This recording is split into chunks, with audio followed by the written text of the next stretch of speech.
juga menjelaskan tuh di Quran surat An-Nur kalau surat terakhir itu di ayat 43 Allah tuh berfirman bahwa bagaimana awan digerakkan, lalu bertemu, lalu menurunkan hujan dan itu ternyata dibuktikan saat aku mempelajari di program studi ini. Jadi benar-benar apa yang Allah ucapkan di firman Allah di Al-Qur'an, itu tuh benar-benar terjadi. Jadi membuat kayak, "Oh ternyata yang terjadi di dunia tuh benar-benar udah atas kehendak Allah ya," gitu. Jadi proses pembentukannya hujan dari mulai penguapan, kemudian terjadi awan, kemudian kok bisa langsung hujan, di awan itu ada apa, dan itu kita pelajari dan itu Allah juga bilang di Al-Quran. Jadi itu sih yang kayak, oh ini nih kayak baru satu nih yang aku temuin, apalagi yang bakal aku temuin, nah temuin lagi terus terus yang itu dalam keberjalanannya. Terus jadi itu yang membuat kayak salah satu bersyukurnya adik naik program studi ini dan juga salah satu yang bersyukur menjadi seorang muslimah yang berhijab, kita jadi tahu kuasa Allah yang lain.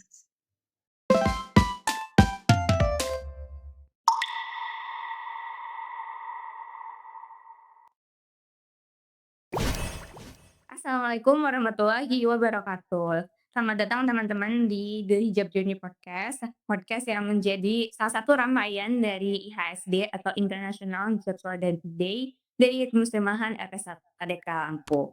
Nah, di podcast kali ini kita akan mengundang beberapa narasumber para muslimah-muslimah yang keren-keren, inspiratif, dan kita akan ngobrol-ngobrol mengenai perjalanan hijabnya.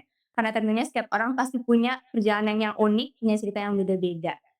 Oke, untuk di podcast kali ini kita sudah mengundang, satu tamu yaitu Nailan Laura. Aku bacakan sedikit untuk profilnya.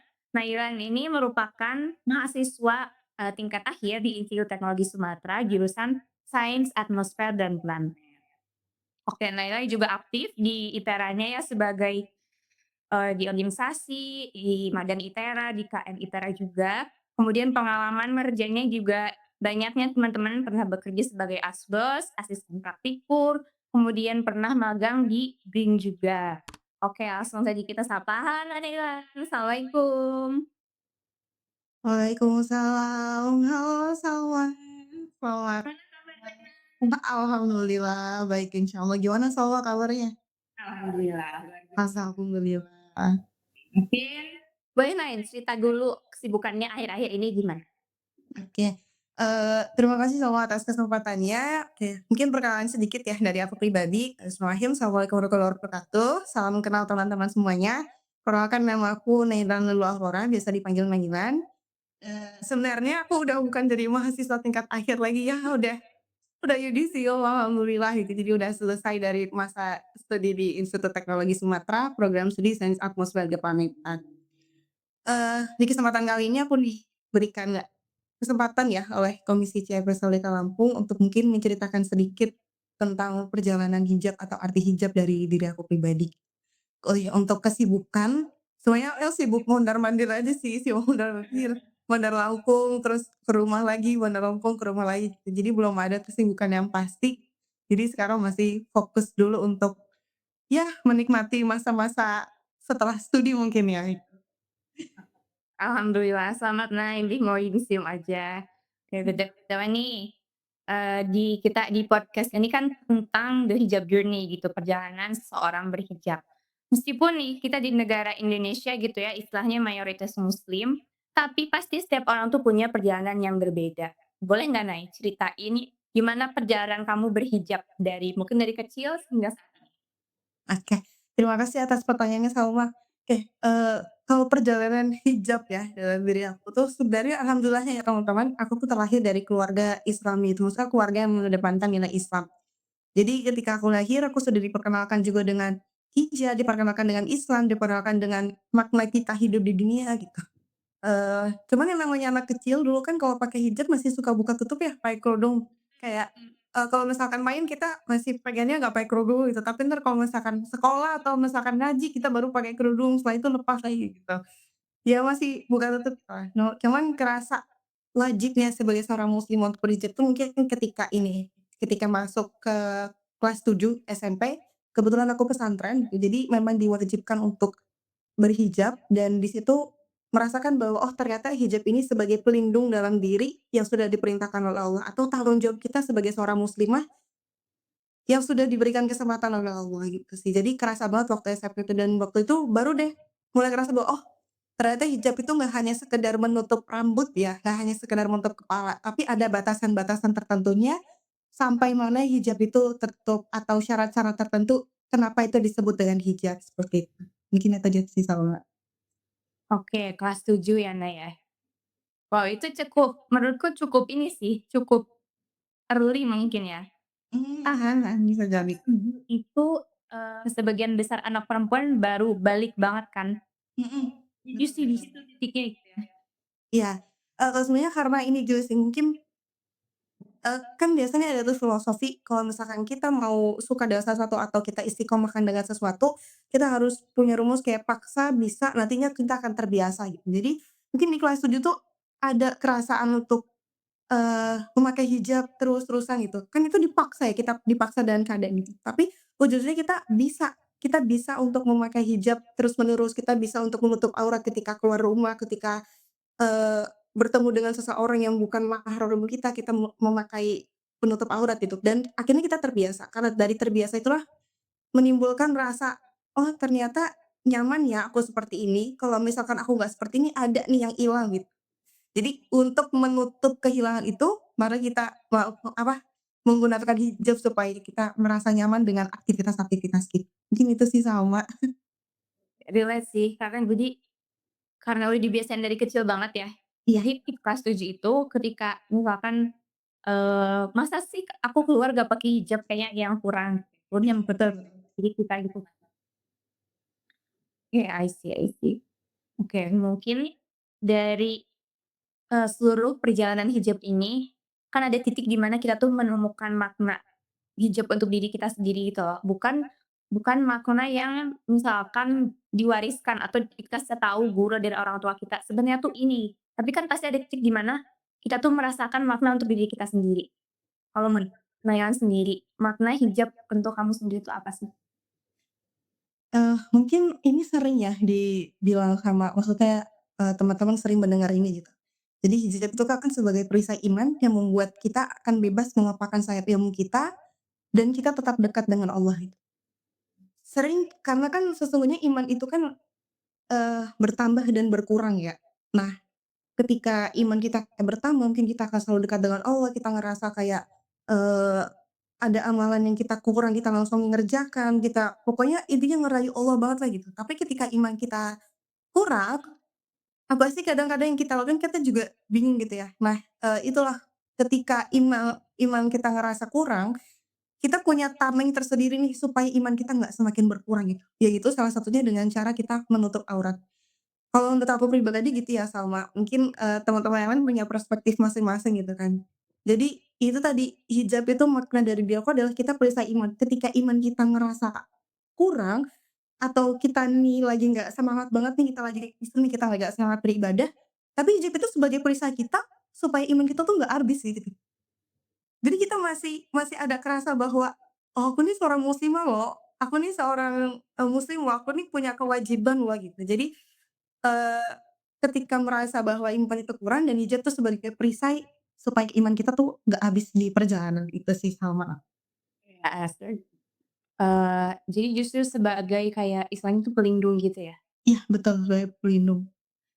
Ingat yang di surat Al-Ahzab, kalau nggak salah ya Al-Ahzab, itu kan memang hijab itu diturunkan salah satunya biar orang-orang tuh mengenali identitas muslimah gitu ya, khusus banget buat muslimah gitu.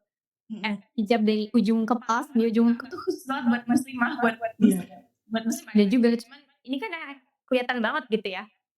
Jadi di surat itu kan disebutin juga kalau hijab itu sebenarnya selain untuk mengenali, untuk melindungi juga dan, eee kalau yang aku baca gitu ya, baca dari situ sekilas aku tuh pahamnya, oh ternyata untuk melindungi dari gangguan-gangguan mungkin, pandangan, laki-laki di luar sana gitu. Mmm. Tapi ternyata lebih dari itu, justru melindungi hati kita juga. Ih, kalau menurut pribadi aku sih gitu ya, karena, eee, ketika iman kita berkurang itu, kita usahakan jangan sampai stok iman dalam diri kita tuh habis. Dan salah satunya adalah mungkin hijab ini menjadi batasan atau bisa jadi menjadi tamparan bagi diri kita aku berhijab tapi kok aku tidak seperti ini, tapi kok aku tidak melakukan amalan ini, kayak gitu sih. Nggak gitu sih gitu, kayak ngerasa apa ya, aduh aku udah berjalan sejauh ini dengan hijab, masa sih harus melampaui batas gitu kan. Iya, betul betul. Iya, kayak malu aja gitu, aku udah berhijab nih, aku udah ini sih, masa iya sih aku kalah sama diri aku yang kemarin, kayak gitu. Jadi cukup deep ya maknanya. Amin, insyaallah. Masyaallah. Oke, Mhm. kan, kamu bilang ya kalau hijab ini tuh, perisai iman yang membuat kita justru bebas untuk melapakkan sayap kita di mana pun. Ngomong-ngomong soal, mimpi gitu ya, kan kamu tuh di bidang sains atmosfer dan planet, itu bidangnya kan, apa ya, cukup kompleks gitu ya, Oh iya, iya bisa pasti jadi. tidak sederhana gitu untuk meneliti dari awal semester sampai akhir semester ini. Apa sih yang membuat, Naila itu passionate untuk ada di bidang tersebut? Oke, sebenarnya, eee, masuk perkuliahan ini tuh karena dulu berangkat dari ini ya, dari SMA gitu. Jadi sebenarnya awalnya mungkin nggak tertarik sama sekali di bidang ini, namun pas waktu SMA itu kan kita mencari tahu kan, kita nih mau masuk kuliah ke mana nih gitu, kita mau ini ke mana gitu. Karena kebetulan waktu itu dapat, kesempatan untuk masuk lewat jalur rapot gitu, jadi jalur undangan. Nah, pas cari tahu, sebenarnya pas tertarik dengan bidang ini tuh ketika melihat penjelasan di website-nya program studi, itu diterangkan bahwa, ilmu ini mempelajari tentang bagaimana hewan terbentuk, kemudian bagaimana, eee, pengamatan kita terhadap benda-benda langit itu. Nah, itu yang bikin tertarik tuh, "Wih, benda langit." Yang kita tahu kan benda langit itu cuman bintang, matahari, bulan gitu kan. Ternyata di balik itu ada banyak, ada ribuan bahkan jutaan benda langit yang lainnya dan itu tuh membuat kita ngerasa kayak, "Oh, ternyata aku tuh nggak ada apa-apanya di dunia, masih kekuasaan Allah tuh masih banyak banget," gitu. Nah, terus di perjalanannya ternyata saat di perjalanan perkuliahan itu, justru aku bukan tertarik lagi ke benda langit, tetapi tertarik ke kuasa Allah yang terjadi yang bisa kita lihat itu, contohnya peristiwa hujan, kan itu merasakan tuh ya peristiwa hujan gitu. Kemudian, peristiwa bencana alam kayak gempa bumi, longsor, banjir, tsunami, dan lain-lain. Itu justru yang bikin penasaran, "Kenapa sih hal terjadi? Kenapa sih Allah, eee, menguji manusia, mungkin menguji manusia dengan bencana-bencana alam ini kenapa sih?" Nah, setelah ada pelajari, itulah justru yang bikin tertarik. Terus contohnya seperti tadi ya, Allah tuh juga menjelaskan tuh di Quran surat An-Nur kalau nggak salah terakhir itu di ayat 43, Allah tuh berfirman bahwa bagaimana awan digerakkan, lalu bertemu, lalu menurunkan hujan dan itu ternyata dibuktikan saat aku mempelajari di program studi ini. Jadi benar-benar apa yang Allah ucapkan di firman Allah di Al-Qur'an, itu tuh benar-benar terjadi. Jadi membuat kayak, "Oh ternyata yang terjadi di dunia tuh benar-benar udah atas kehendak Allah ya," gitu. Jadi proses pembentukannya hujan dari mulai penguapan, kemudian terjadi awan, kemudian kok bisa langsung hujan, di awan itu ada apa, dan itu kita pelajari dan itu Allah juga bilang di Al-Quran. Jadi itu sih yang kayak, oh ini nih kayak baru satu nih yang aku temuin, apalagi yang bakal aku temuin, nanti temuin lagi nanti terus yang itu dalam perjalanannya. Terus jadi itu yang membuat kayak salah satu bersyukurnya adik naik program studi ini dan juga salah satu yang bersyukur menjadi seorang muslimah yang berhijab, kita jadi tahu kuasa Allah yang lain. Oh justru kita dengan, kita ada di bidang itu gitu ya, ternyata itu malah, men-encourage diri kita gitu sebagai muslim gitu ya? Ya, insyaallah seperti itu sih semua. Insyaallah, oke. Untuk Nailan sendiri, ada nggak sih sosok yang menginspirasi perjalanan Nailan sebagai muslimah? Sebenarnya ini tergantung ya kita melihatnya dalam perspektif apa. Cuman kalau, dalam seorang muslimah mungkin aku tuh amazed banget sama ini sih kisahnya Khadijah. Jadi mungkin beda ya, contoh kan di bidang meteorologi sedangkan, Khadijah kan istri Rasulullah itu beliau seorang pedagang, beliau seorang pedagang yang kaya raya. Cuman amaze-nya adalah keimanan beliau. Jadi ketika diperintahkan suatu hal, ketika diperintahkan ini, beliau tuh bener-bener kayak, "Udah sikobil aja ya udah, berjalan aja." Mempercayakan aja semuanya. Jadi, itulah yang diterapkan mungkin ya, kayak apapun yang terjadi di perjalanan perkuliahan ataupun di perjalanan kita dalam berdakwah, kalau misalkan kita percaya sama Allah, pasti Allah akan berikan, jawaban yang luar biasa. Maksudnya Allah akan berikan kuasa Allah yang kita tuh nggak duga-duga. Contohnya kemarin, aku ada kegiatan kan, kemudian di perjalanan itu aku lupa untuk ngeprint selembar kertas itu sama, dan selembar kertas itu wajib ada di kegiatan tersebut. Itu hari Ahad itu notabene-nya fotokopian semua tutup, kan, pada libur gitu kan. Terus aku di jalan hampir mendekati tempat tujuan itu aku jalan kayak berdoa, "Ya Allah aku percaya sama Engkau bahwa pasti nanti akan ada fotokopi yang buka." Itu simpelnya ya, simpel kayak gitu. Kayaknya nggak ada sampai 5 menit itu setelah ngomong itu, alhamdulillah, wah akhirnya ada sih. Jadi jalan nggak ada padahal kalau misalkan kita pikir, ini mah hari Minggu nggak akan ada yang buka deh fotokopi apa nanti nitip aja gitu." Tapi aku tetap percaya bahwa, "Ini loh niat aku baik, ya Allah niat aku baik perjalanan ini insyaallah Engkau berikan, hal yang baik juga, maka bantu aku semoga ada fotokopian yang dan benar." Kayaknya nggak ada tuh jarak 100 meter dari tempat tujuan ada fotokopi, itu sih. Jadi keimanan seorang, hamba itu kepada Allah itu harus benar-benar kita percaya bahwa Allah tuh akan selalu nolong kita gitu. Jadi itu sih yang mungkin poin penting sedikit ya, nyambung dengan, eee, keimanannya Khadijah gitu sih. Nah, ya terus sih Khadijah tuh emang, kan salah satu dari 4 wanita yang, Dijamin iya, heeh. Khadijah juga termasuk as-sabiqun al-awwalun kan, dia pertama kali masuk Islam.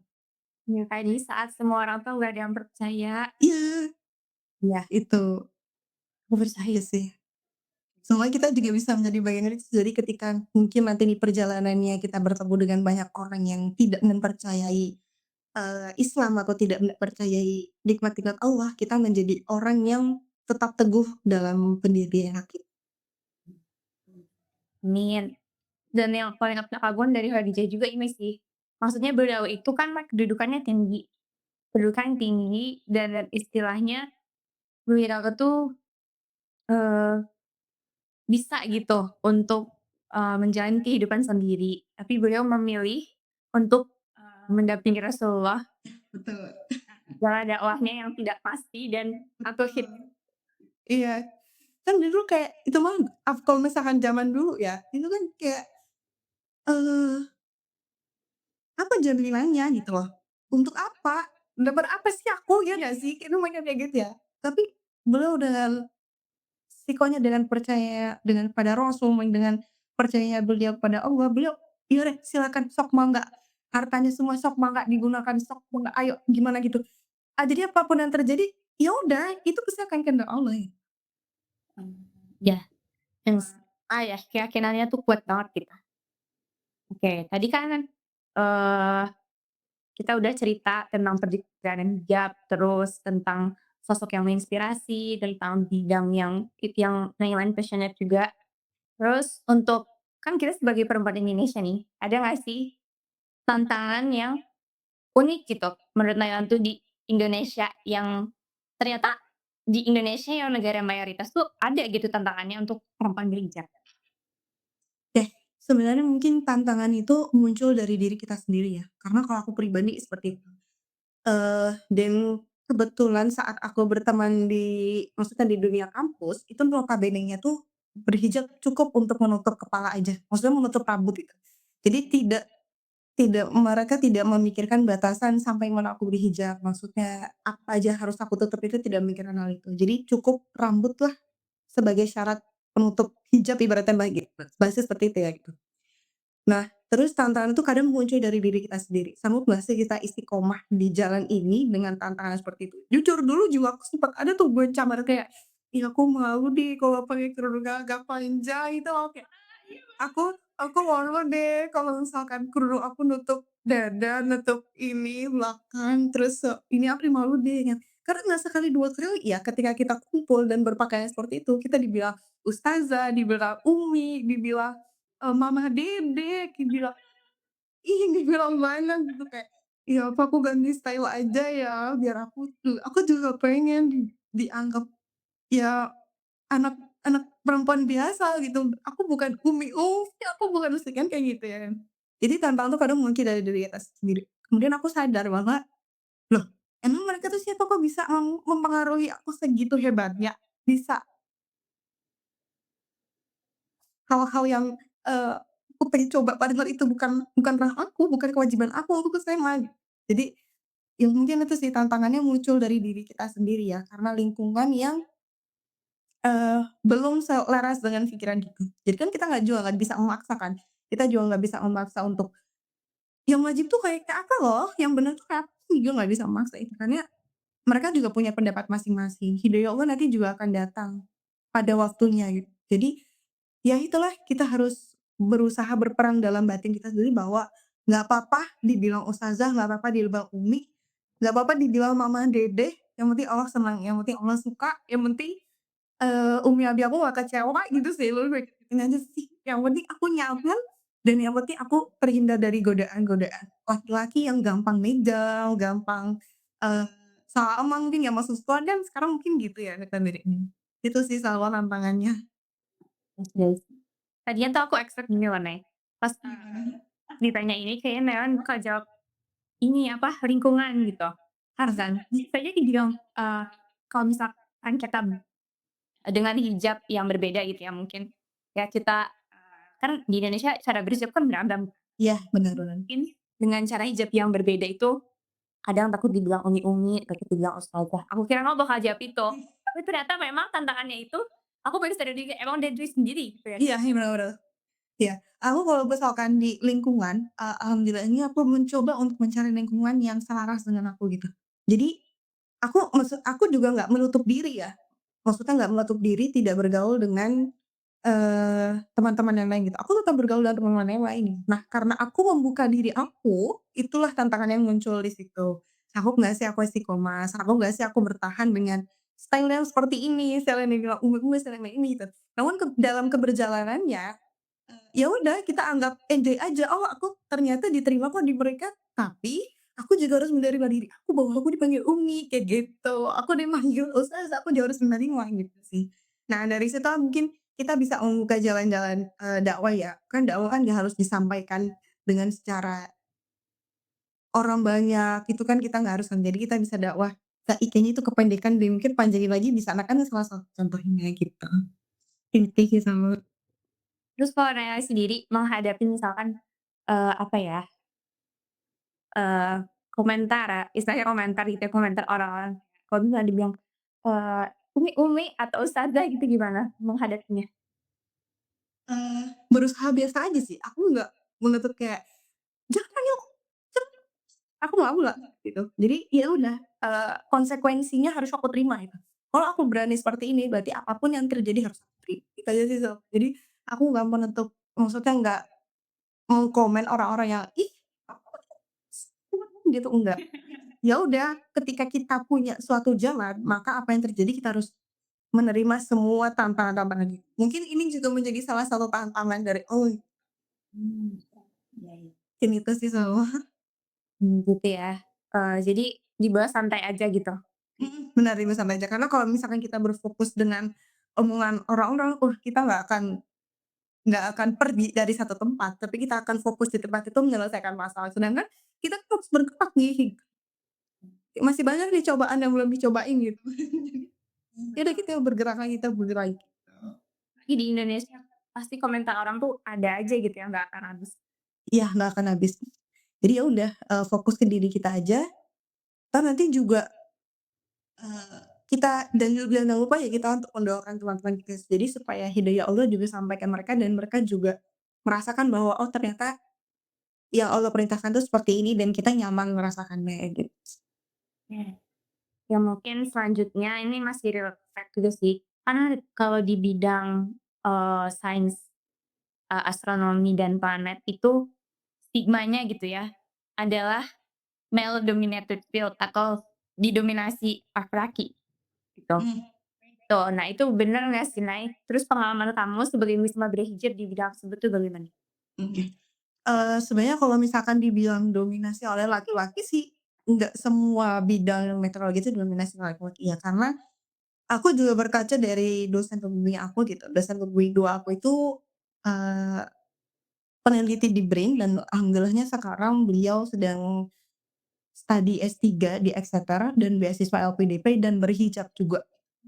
Jadi itu juga salah satu, oh ternyata kita walaupun berhijab, kita juga bisa loh berkarir, kita juga bisa loh menggapai impian kita itu. Jadi, walaupun orang-orang bilang mungkin banyaknya anak laki-laki ya biasa kayak ibaratnya seperti itu, tapi enggak kok kita juga yang perempuan, kita juga bisa menyelaraskan apa pikiran pikiran kita yang terjadi di dalam meteorologi ini dengan yang disampaikan oleh laki-laki. Karena kadang kita di sana tuh bukan menjadi saingan, kita menjadi partner kerjasama. Mmm. Oke, si laki-laki bidang yang ini, aku menerusi bidang yang ini, dan ketika 2 bidang itu disatukan, kita akan mendapatkan output yang luar biasa kayak gitu. Jadi, jangan merasa bahwa diri kita yang paling unggul, diri kita paling bisa, dan mereka biasa aja, dan jangan juga kita ngerasa paling rendah gitu. Karena enggak, kalau misalkan kita berusaha, kita pasti bisa. Jadi, eee, kalau misalkan dibilang banyaknya laki-laki, enggak terlalu juga, karena perempuan juga bisa menemani bidang itu. Itu sih paling. Kalau dari karakteristik orang-orangnya, ada nggak karakteristik yang unik gitu, yang mempengaruhi diri kamu sendiri? Kalau karakteristik yang unik sih kayaknya sejauh ini nggak ada ya, maksudnya, seperjalanan hidup aku kan masih banyak nih, aku bakal ketemu dengan orang-orang hebat dan lain. Jadi sejauh ini belum ada, karena alhamdulillahnya ketika kita mengerjakan suatu tugas atau kita dalam suatu proyek penelitian, ketika ada waktu sholat, ya udah kita sholat gitu. Ketika sudah datang waktunya istirahat, kita kan istirahat, ketika sudah datang waktunya salat yang lain, kita salat juga. Jadi nggak ada, mereka tuh masih menyadari bahwa diri mereka tuh seorang muslim. Mungkin banyak juga yang abai tentang hal itu, yang nggak peduli tentang hal itu, tapi sejauh ini tidak ada yang men-judge kita dan kita juga tidak berhak untuk men-judge mereka, gitu sih Sal. Jadi sejauh ini orang-orangnya bermain baik aja ya? Iya, alhamdulillahnya lingkungannya mungkin, nggak, mendukungnya ya dalam beribadah ya, di dalam beragama itu saling mendukung sih, itu sih, Kak. Oke. Oke, mungkin, eee, menurut kamu gimana sih hijab itu menjadi, simbol keberanian sekaligus self love? Eee, Mungkin ini ya, sering dirasakan juga ya sama banyak-banyak perempuan di luar sana itu. Ketika kita lepas kerudung kemudian kita ngaca, kadang kita ngerasa kayak ada yang kurang, tapi ketika kita ingin keluar berhijab, berparas gitu, kita ngerasa kayak, "Ih, aku cantik banget," gitu. "Ih, aku suka banget nih sama style aku yang kayak gini," dan itu akan dipakai terus-terusan. Jadi, menurut aku hijab itu sebagai simbol keberanian sih. Kita berani tampil di luar dengan memakai hijab, kita berani ditampil di hadapan banyak orang dengan memakai hijab gitu. Bahkan mungkin Salma sendiri ya, merasakan hal itu. Jadi, nggak semua orang itu bahkan siap menanggung konsekuensi tampil dengan identitas sebagai seorang muslimah, tapi kita sanggup, hal yang luar biasa nggak sih? Iya. Nah, hijab juga sebagai bentuk self love terdalam. Kalau misalkan aku baca-baca di Quran surat An-Nahl ayat 65, Allah itu menurunkan air hujan dari langit, lalu dengan itu Dia menghidupkan bumi setelah mati. Jadi ibaratnya hujan itu memberi kehidupan dan aku rasa hijab ini juga memberikan kehidupan baru dalam diri aku. Aku belum tentu berani nih kalau misalkan berbicara di depan publik dengan kondisi aku tidak berhijab, aku nggak berani, karena ada rasa takut nih. Jadi, eee, hijab itu bisa menjadi simbol keberanian, juga jadi simbol kita cinta sama diri kita, itu sih. Oke. Mmm. Deep ya, dalam banget ya. Amin, karena kita juga nggak ngerasa takut dengan hal apapun. Kita punya Allah yang, eee, selalu mengawasi kita bahasanya, dan ketika kita memakai hijab, kita tampil di hadapan banyak publik, kita melakukan presentasi mungkin, dan orang salut dengan presentasi kita, pasti yang diingatnya adalah mbak-mbak yang teriak pakai kerudung itu tuh, gitu kan. Kadang seperti itu, gitu sih. Karena justru, dengan kita udah berani memakai hijab gitu ya, tampil, menampilkan identitas kita dengan hijab, justru dengan itu tuh bisa jadi titik awal gimana kita berani melakukan apapun, Iya, gitu. betul betul. mmm, terus Salma juga merasakan ya? Iya, relate banget ketika, apa ya, misalkan kita mau keluar gitu dengan, penampilan tertentu kan pasti kita ngaca dulu tuh kayak, Iya, betul. kadang mikir nih, ini terlalu ubimi banget nggak ya? Tapi tapi aku maunya kayak gini, udah deh, just aja. Dan mungkin, kita kan di sini berbicara tentang self love, tentang hijab, dan ada tentang mimpi juga. Kalau untuk Naila sendiri, kalau kita bicara mimpi nih, mimpi apa yang pengen Naila terbangkan jika hijab itu menjadi, sayap yang bisa menerbangkan mimpi itu? Oke, mimpi apa mungkin, dalam waktu singkat ya gitu. Aku, insya Allah dari aku pengen beasiswa S2 ya. Aku juga pengen S3, aku juga pengen menjadi ya itulah salah satu mimpi aku gitu, aku pengen menjadi dosen di usia muda, atau bahkan kalau bisa aku pengen jadi dokter di usia muda gitu. Jadi aku yakin dengan hijab ini, Allah memberikan, suatu keajaiban lah, maksudnya satu kuasanya Allah, karena aku sudah menunaikan kewajiban aku nih sebagai seorang muslim, aku menutup aurat, aku menjalankan ibadah, aku menjalankan ini, dan itu menjadi salah satu jalan Allah menolong kita. Jadi, sayapnya itu diangkat dari situ ya bisa jadi, sayapnya tuh diangkat dari situ, karena itu aku ingin mewujudkan mimpi aku, karena itu juga salah satu mimpi orang tua gitu, kalau bisa aku menjadi dosen di usia muda. Jadi mungkin dalam waktu terdekatnya, itu sih Salwa sebagai sayap. Jadi hijabnya itu sebagai sayap kita, karena yang hanya menolong itu kan Allah ya, kita nggak bisa kan untuk ya seberapa pun usaha kita, sekeras apapun usaha kita, kalau misalkan Allah nggak berkehendak, ya nggak akan terjadi. Jadi, oke kita jalani nih, kewajiban-kewajiban yang sudah Allah berikan, semoga kewajiban ini menjadi salah satu cara kita meraih Allah untuk mewujudkan impian kita, itu sama.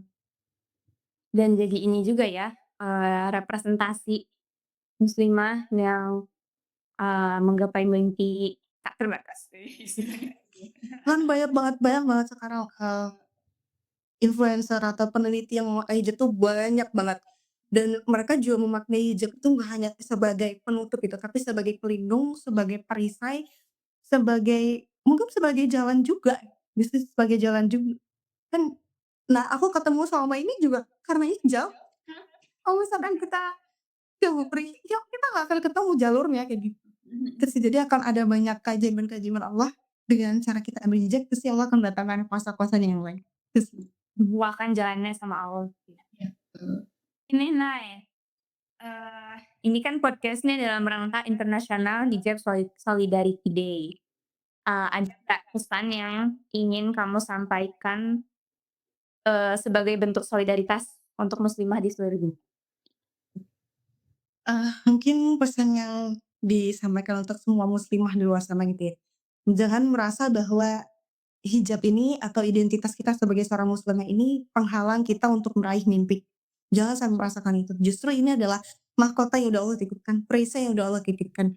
Jadi di bidang apapun, misalkan aku di bidang meteorologi, Salma di bidang kesehatan, dan teman-teman yang lainnya mungkin di bidang teknik, di bidang pendidikan, di bidang seni, bahkan di kehidupan sehari-hari, hijab ini adalah sebagai pelindung kita, bukan sebagai batasan kita untuk berkarir atau berkarya itu.